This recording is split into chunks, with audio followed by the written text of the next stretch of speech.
আসসালামু আলাইকুম সুপ্রিয় শিক্ষার্থী এবং সুপ্রিয় দর্শকবৃন্দ, সোহাগ অনলাইন ইংলিশ টিউটোরিয়ালের পক্ষ থেকে সবাইকে স্বাগত জানাচ্ছি। আমি আজকে আপনাদের সামনে হাজির হয়েছি। আপনারা জানেন ধারাবাহিকভাবে আমি কিন্তু transformation of sentence, that means simple complex compound সেন্টেন্সের উপর প্রতিনিয়ত ক্লাস দিচ্ছিলাম এবং মাঝে অবশ্যই একটু ডিরেলড হয়ে আমি স্পোকেন ইংলিশের উপর দুটি ক্লাস দিয়েছি। তো ধারাবাহিকতা কিন্তু অব্যাহত থাকবে আসলে ট্রান্সফরমেশন অফ সেন্টেন্সের উপর, কারণ নবম দশম শ্রেণীর শিক্ষার্থীদের জন্য আমি কিন্তু একটি এক্সট্রাঅর্ডিনারি ফ্যাসিলিটি প্রোভাইড করতে চাই, যার কারণে কিন্তু ট্রান্সফরমেশন অফ সেন্টেন্সের উপর আমি কিন্তু ধারাবাহিকভাবে ক্লাস নিচ্ছিলাম। তার একটি ধারাবাহিকতা অব্যাহত রাখতে কিন্তু আজকে আবার আপনাদের সামনে হাজির হয়েছি। আশা করি ক্লাসটি অত্যন্ত ভালো লাগবে এবং ক্লাসটি শেষ পর্যন্ত আপনারা থাকবেন এবং আপনাদের সন্তান বা আপনাদের আত্মীয় স্বজন যদি কেউ থেকে থাকে যারা নবম দশম শ্রেণীতে পড়ে বা জব সিকার রয়েছে, তাদের জন্য ক্লাসটি কিন্তু অত্যন্ত গুরুত্বপূর্ণ। তাদের জন্য ক্লাসটি আপনারা প্রোভাইড করার জন্য ক্লাসটি আপনারা শেয়ার করতে পারেন বা পেজটিকে আপনারা ফলো দিয়ে রাখতে পারেন, যাতে করে আমার কোনো আপডেট কোনো ক্লাস আসলে যেন আপনারা সাথে সাথে ক্লাসটি পেতে পারেন এবং আপনাদের শিক্ষার্থীরা যেন উপকৃত হতে পারে।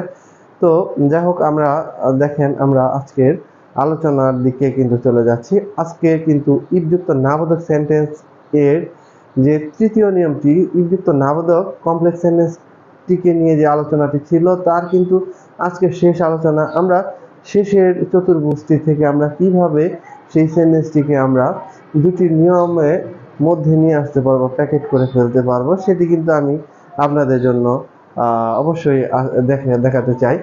দেখেন, আজকের প্রথম দুটি ক্লাস ছিল এই চতুর্ভুজটিকে ফলো করে আমরা সিম্পল কিভাবে করেছিলাম এবং এই চতুর্ভুজটিকে ফলো করে কিভাবে আমরা কম্পাউন্ড করেছিলাম, এবং দ্বিতীয় ক্লাসে কিন্তু দেখিয়েছিলাম এই সিম্পলকে এই কমান্ড ফলো করে কিভাবে কমপ্লেক্স করতে হয় এবং এই সিম্পলকে আবার এই কমান্ডটি ফলো করে কিভাবে কম্পাউন্ড করতে হয়। আজকের ক্লাসটি কিন্তু তার থেকে একটু ব্যতিক্রম। আজকের ক্লাসটি হচ্ছে কম্পাউন্ড সেন্টেন্সকে কিভাবে আমাদের ফার্স্ট কমান্ড ফলো করে সিম্পল কমপ্লেক্স সেন্টেন্স দুঃখিত এই কম্পাউন্ডকে তৃতীয় চতুর্ভুজের কমান্ডটিকে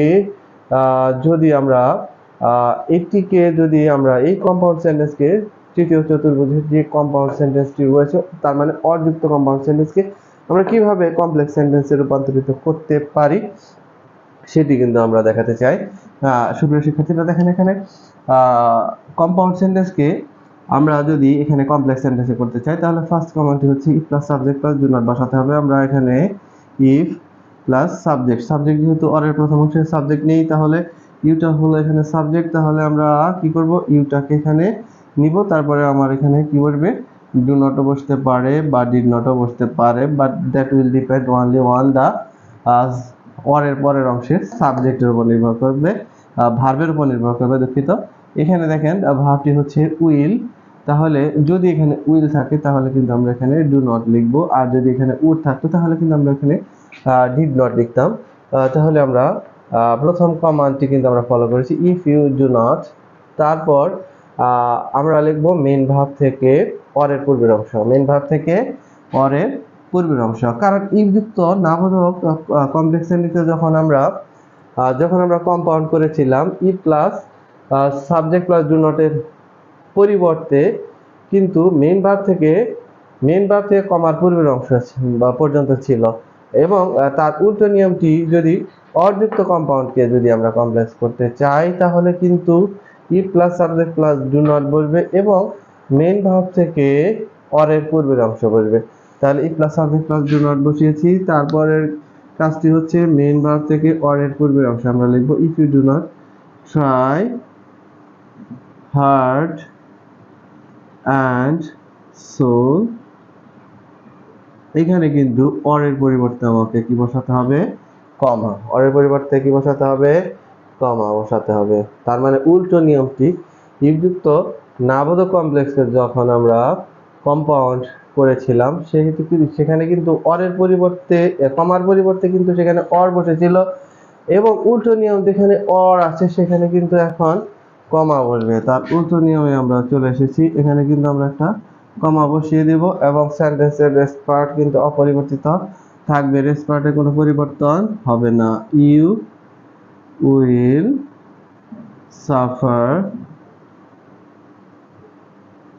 in the long run.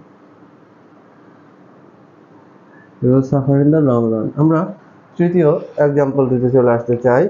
এখানে আমরা এই কম্পাউন্ড সেন্টেন্সকে যদি আমরা সিম্পল সেন্টেন্সে করতে চাই তাহলে কিন্তু আমাকে সিম্পল সেন্টেন্সের কমান্ডটা কিন্তু ফলো করতে হবে। ফার্স্ট কমান্ডটি হচ্ছে উইদাউট বসাতে হবে। আমাকে প্রথমে কি বসাতে হবে? উইদাউট। আমরা উইদাউট বসিয়ে নিয়েছি। সেকেন্ড কমান্ডটি হচ্ছে ভার্ব প্লাস আইএনজি। এখানে কিন্তু এটা কিন্তু ভার্ব কিন্তু ট্রাই, তাহলে ট্রাইয়ের সাথে আমরা যদি আইএনজি করি উইদাউট ট্রাইং, উইদাউট ট্রাইং। তারপর আমরা কিন্তু অরের পূর্বের অংশ যথারীতি আমরা লিখে দেব। অরের পূর্বের অংশ যথারীতি লিখে দেব without trying heart and soul, without trying heart and soul. আমার কাজটি হচ্ছে কিন্তু সুপ্রিয় দর্শক দেখেন, অযুক্ত এই কম্পাউন্ড সেন্টেন্সকে যদি আমরা সিম্পল করতে চাই তাহলে ফার্স্ট কমান্ড হচ্ছে উইদাউট বসাতে হবে, ভার্ব প্লাস আইএনজি বসাতে হবে। তারপর আমরা কিন্তু কি করব? বাকি অংশ বসিয়ে দিব। কিন্তু একটি কথা রয়েছে যে অর যেহেতু কম্পাউন্ডের প্রতিনিধিত্ব করে সেটি কিন্তু সিম্পল সেন্টেন্সে বসবে না, অরের জায়গায় শুধু আমরা একটা কি করব? কমা বসিয়ে দিব, তাহলে কিন্তু সেন্টেন্সটি সিম্পল হয়ে যাবে। Without trying heart and soul, অরের পরিবর্তে আমরা কমা বসাবো আর বাকি অংশ যা আছে বসিয়ে দেব। You will suffer in the long run. আমরা নিয়ম দুটি আবারও কিন্তু বোঝাতে চাচ্ছি। সুপ্রিয় শিক্ষার্থীদের আপনারা আবারও দেখতে পারেন, try heart and soul or you will suffer in the long run. যেহেতু এখানে এই সেন্টেন্সটিকে কোঅর্ডিনেটিং কনজাংশন দ্বারা যুক্ত রয়েছে, তাহলে এই সেন্টেন্সটিকে যখন আমরা কমপ্লেক্স সেন্টেন্সে করব তাহলে আমরা ফার্স্ট কমান্ড হচ্ছে if plus subject plus do not বসাবো। তারপর মেইন ভার্ব থেকে অরের পূর্বের অংশ, মেইন ভার্ব থেকে অরের পূর্ব if plus subject plus do not বসিয়ে নিয়েছি। তাহলে পূর্বের নিয়ম থেকে দেখেছি বিপরীত অবস্থানে চলে আসবে। যেহেতু আগে if plus subject plus do নটের পরিবর্তে যখন আমরা এই সেন্টেন্সটিকে যখন আমরা কম্পাউন্ড করেছিলাম if plus subject plus do not উঠে গিয়েছিল, এবং অযুক্ত কম্পাউন্ডকে যখন আমরা কমপ্লেক্স করব তাহলে কিন্তু if plus subject plus do not কিন্তু আমাকে আগে বসাতে হবে, বসিয়েছি। তারপর মূল ভাব থেকে কমার পূর্বের অংশ এবং অর যেহেতু কম্পাউন্ডের প্রতিনিধিত্ব করে তাহলে কমপ্লেক্স সেন্টেন্স বসবে না, তাহলে এখানে কি বসবে? কমা বসবে এবং বাকি অংশ আমি যথারীতি কিন্তু বসিয়ে নিয়েছি। তারপর আবার কোঅর্ডিনেটিং কনজাংশন অর দ্বারা যুক্ত কম্পাউন্ডকে যখন আমরা সিম্পল করেছি তাহলে ফার্স্ট কমান্ড হচ্ছে উইদাউট বসাতে হবে, উইদাউট বসিয়ে নিয়েছি ভার্ব প্লাস আইএনজি। যেহেতু এখানে ট্রাইটা মূল ভার্ব তাহলে ট্রাইয়ের সাথে আমরা আইএনজি যুক্ত করেছি without trying heart and soul, মানে হার্ট অ্যান্ড সোলটা হচ্ছে সেন্টেন্সের রেস্ট পার্ট, মানে বাকি অংশ। তার মানে বাকি অংশ যা আছে আমরা কিন্তু তাই লিখে দিব, কিন্তু আরেকটি কথা কিন্তু বাকি রয়েছে, সেটি অর যেহেতু কম্পাউন্ডের প্রতিনিধিত্ব করে সিম্পল সেন্টেন্স কিন্তু অর বসবে না, তার মানে অরের পরিবর্তে কি বলবে? কমা বসবে এবং সেন্টেন্সের বাকি অংশ কিন্তু যা আছে তাই হবে। আশা করি সুপ্রিয় শিক্ষার্থীরা এবং আমি কিন্তু সুপ্রিয় শিক্ষার্থীরা আপনারা অবশ্যই জানেন ক্লাসটি কিন্তু আপনাদের জন্য আসলে ডেডিকেটেড। আসলে আমি কিন্তু নিজেকে I would like to dedicate myself for the betterment of my students. আমি কিন্তু আমাকে উৎসর্গ করতে চাই।